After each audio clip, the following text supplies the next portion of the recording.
Good evening, everybody. Thank you for being here to hear the response from Senator Ananich and myself and other members of our caucus individually.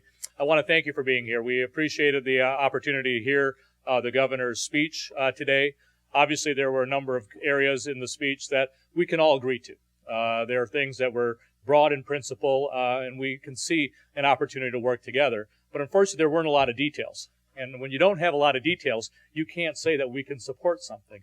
And that was something that I was hoping more from this governor during this speech. One of the things that we've been talking about as House Democrats is how do we engage our communities? There are people in our state who don't feel that the economy is working for them. How do we help them? How do we make sure that they don't feel that economic anxiety that they're feeling day in and day out? I did not hear anything from the governor to address those types of issues. We have to talk about getting people jobs. We have to talk about how we get dollars back into their pockets so they can actually pay their bills through things like the Earned Income Tax Credit. There are opportunities out there that unfortunately the governor did not address. Also, we did not hear about the education study that he has on his desk that shows that we're underfunding schools across our state. To a point of $1,200 per pupil. Why didn't we hear details about that?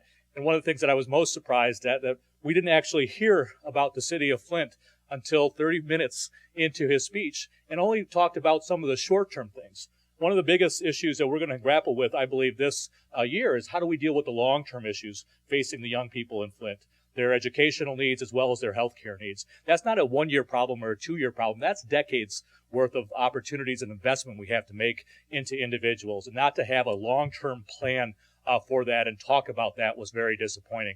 And so we will find opportunities to work with the people across the aisle when it makes sense. But until you have those details and things that actually show an investment into people that are feeling that economic anxiety, to deal with the tough issues facing our infrastructure and the state, we'll have to then continue to question the sincerity about those levels of investments from this governor. So I thank you for the opportunity for speaking here, and I introduce my colleague in the Senate, Senator Ananich. Thank you very much, Sam. And I think Sam did a great job. If we learned anything in the last election, I think we heard from people all across Michigan that they feel economically insecure. And as my colleague said, we heard very little to almost nothing about that. The governor painted a very rosy picture and spent about the first 20 minutes patting himself on the back about how great things are in Michigan, and then the next 20 minutes talking about all the many, many failings. And I think one of the things that we need to highlight is literally in the city of Fraser, we have broken infrastructure. But I will say this, and my colleagues from Flint that are here with me and many families that we represent, to compare a sinkhole in Flint, a sinkhole in Fraser, to 100,000 people having access to poisonous water because of failings by the government is unconscionable.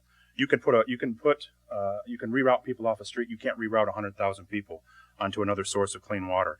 And I think that shows sort of the callousness and the lack of urgency that I think the citizens of Flint have been expecting. And one thing I think is important also to note, and we heard no mention of it at all during the speech.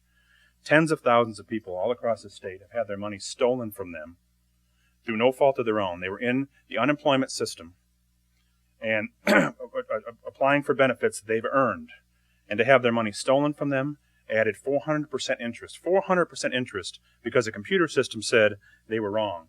And to wait years, and this is another scandal that we're seeing over and over again with this administration, to have no mention of how they're going to be made whole after many of their lives were destroyed, I think shows a callousness that we as a legislature must fix if this administration will not.